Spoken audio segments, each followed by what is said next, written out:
Hello, and welcome to another episode of Solipsist Watched. I'm your host, the Social Solipsist. This week, I watched Once a Thief from 1991.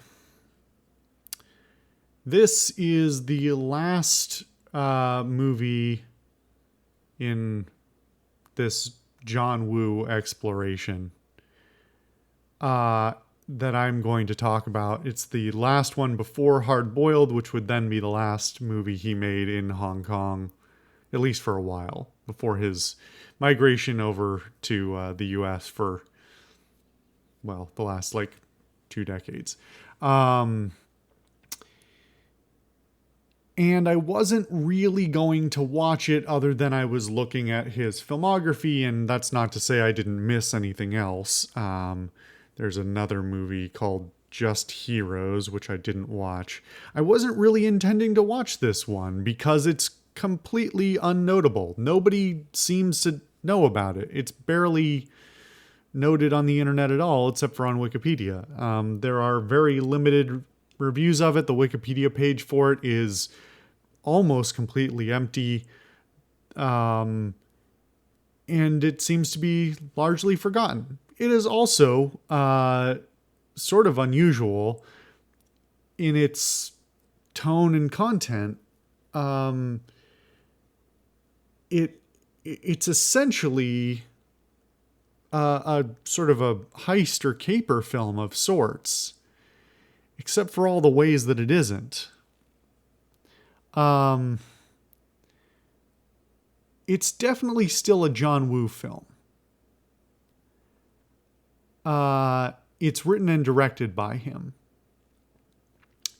But it's rough. It's definitely rough. Especially coming just after coming off Bullet in the Head. This is such an incredible contrast, both in quality and tone. I'm not really sure what to make of it. I am very confused and curious why this was made and whether he had just had this script sitting around for a while or what. But it's just such a curious pivot, a year after Bullet in the Head. The movie's not great. It's not terrible. Don't get me wrong. It still has a lot of Woo's directorial hallmarks. It still has quality acting from frequent collaborators, from Chow Yun-fat playing one of the main characters, Leslie Chung, who we've seen in a number of other things. And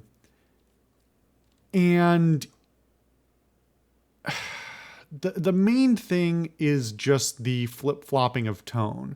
Whereas last week I was extremely complimentary of Bullet in the Head as a representation of how to do mixed tone really well. This movie manages to do none of them particularly well, with the exception of the action scenes themselves.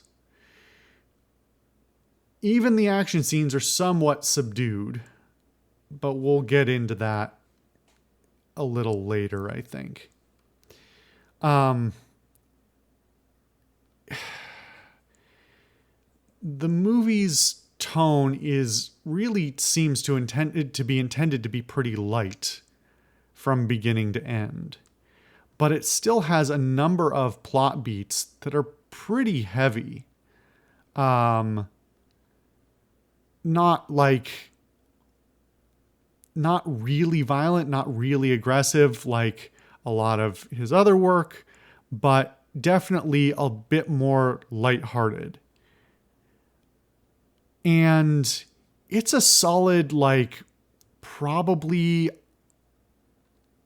40 minutes plus until there's an actual gunfight, which is sort of his hallmark, obviously. But this movie really blends somewhere between a heist / caper film and a romantic comedy and like a Hong Kong action movie. Um, the comedy is pretty bad, and it's very inconsistent. Some of it is extremely juvenile. The main gag in the first, the first real big scene is quite silly, and quite immature, and doesn't have a lot of other redeeming quality to it otherwise. So, and I feel like that isn't necessarily representative of the entire film, but sets a certain tone, that just absolutely does nothing for me. Likewise, the sequence of events as it happens and the passage of time is pretty poorly articulated. There's some occasional fun gags, and there's um, some good moments that are worth seeing. Even the one of the like heists that goes on and the goofy process that they go through, early, and this is one of the early events, is, I think, you could easily be critical of it, but it's just sort of funny. Weirdly, this is reminiscent in a lot of ways of sort of action and spy cinema that would that would be more prevalent in Hollywood in the late 90s and early 2000s, along with the like kind of extremely unrealistic and goofy, you know, technology based like gags and things that are in a whole bunch of different, spy movies and things. Well, certainly in the 90s and 2000s, and then beyond that as well. But a lot of it is played very lighthearted to the point of taking some of the weight out of it, which is all the weirder given that like the tension of some of the events is not insubstantial. There is real bodily threat to these characters. As I've mentioned previously, like Hong Kong action cinema doesn't shy away from the main characters being wounded or being put in genuine mortal danger. And they do use that to not terrible effect, but there's also a lot more of the like, hey, there's hundreds of bullets spraying across this screen and nobody's getting hit except for when the plot calls for it, in a way that is not consistent with a lot of the other things we've watched from Wu and others. In a lot of ways, I think it's more stylistically, like cinematically, it's very much a John Woo film, but in terms of some of the choreography and the combat choices and things like that, some of it is more reminiscent to me of something like a Jackie Chan film, done by one of his like the production houses he tends to work with. There are more sort of silly gags in the combat, more of the invincible main character kind of thing going on. And then like all of a sudden it'll get really dire, like, oh no, there's an actual threat now. And it really takes the weight out of both. It's not that funny. It's not that tense. It's not that like bombastic. And to go with this lighter tone, you'd also get a lot of Wu's typical cinematic stylings clipped out. Whereas, again, last week and in prior weeks, I complimented how like vicious, bloody violence can be representative of something more meaningful and can be used to good effect and is not just there for the spectacle. This movie, while it does not shy away from having gunplay and some blood, it is very subdued. There's no, the really, the chaos is much more canned. And Does it serve the story or the tone or even the audience that this might be targeted at? No, I don't think so. I'd be curious what the attitude was upon release. I don't think this got a US release, but again, there's no documentation for it. I don't think this got a US release at the time it was released. I think it only came to the US as part of like John Woo collection boxes in the 2000s. And I can understand why.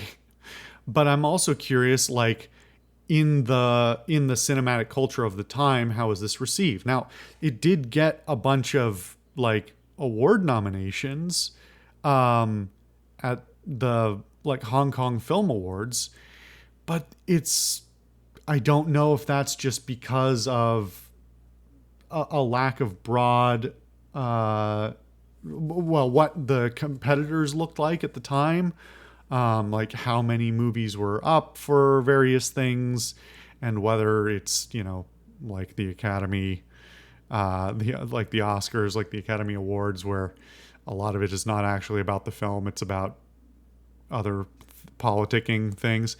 But anyway, it allegedly didn't make a terrible amount of money either, but I'm trying to find where it fits in the cinematic space. Besides being kind of a mess stylistically and narratively, as usual, there's a lot of ADR. There's some questionable subtitles. It is interesting because it is the first film of this series that is set substantially outside of Hong Kong or Chinese speaking areas. I guess a Bullet in the Head has some, but it's a bit different. I think the cross-cultural conversation between China and Hong Kong and Vietnam and sort of the Southeast Asian communities versus the attitude towards European nations, where a substantial amount of this film is set in France and some other European stuff, and it's very deliberately shown off to be like, oh, we're in Europe. These are very, very European looking things. And we've got European characters and people speaking French, and weirdly a bunch of French people speaking English, but it's bad, and it's like dubs on dubs, or like ADR over ADR, where the original person was speaking French, but it's dubbed in English by somebody who probably is a Chinese speaker. It's very odd. And that really doesn't add to the quality of the cinematography and editing either, or the immersion in the media, because of just how choppy a lot of that can be. Different characters speaking different languages in the same scene, when in like audio booths of questionable quality or of very differing quality between two people in the same scene. Pretty weird editing and definitely kind of sloppy there. And given that some of the other the improvements we've seen in those things in other Wu films or other Hong Kong movies coming out in the late 80s, early 90s, I'm getting less and less forgiving of that. But I don't know. It's a matter of how used to listening to ADR, I think, and how much it takes you out of it. It's just not something that's particularly typical either in US or European cinema.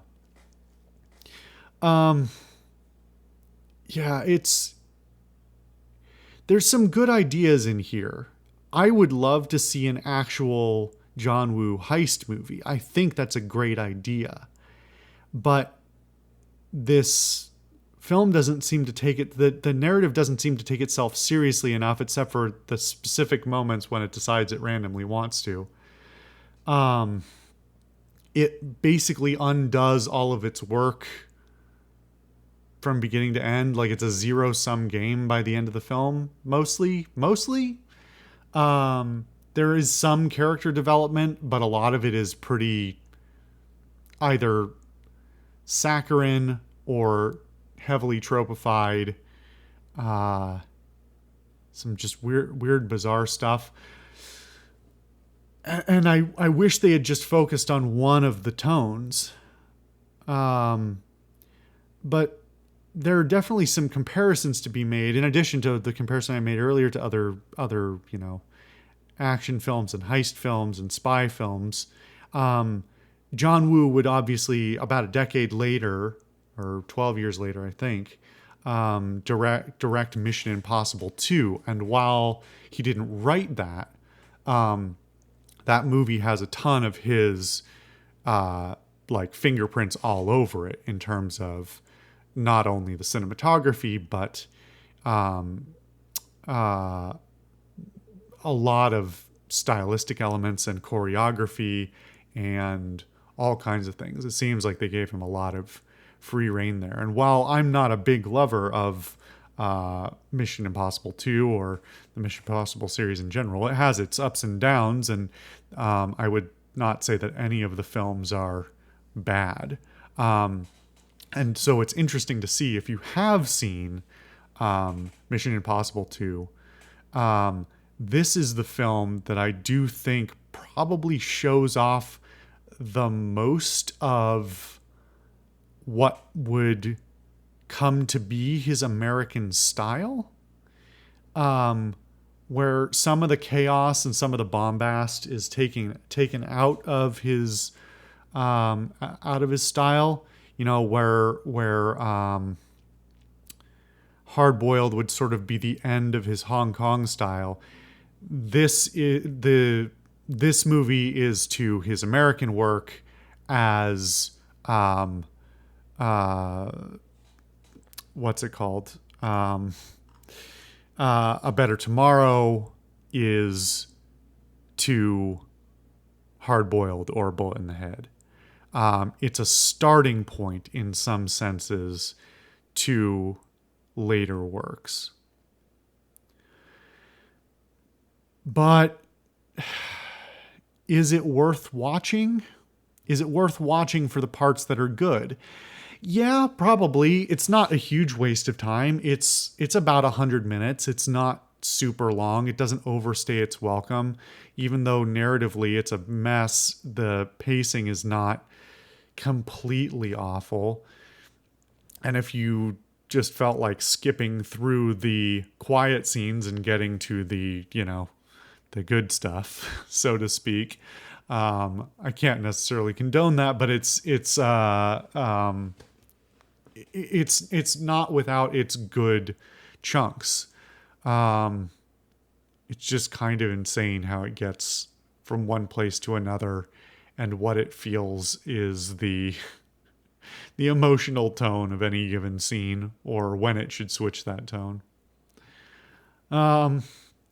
Yeah, if you can get your hands on this, then that's great. It is available on Netflix in some territories, technically not in the US, but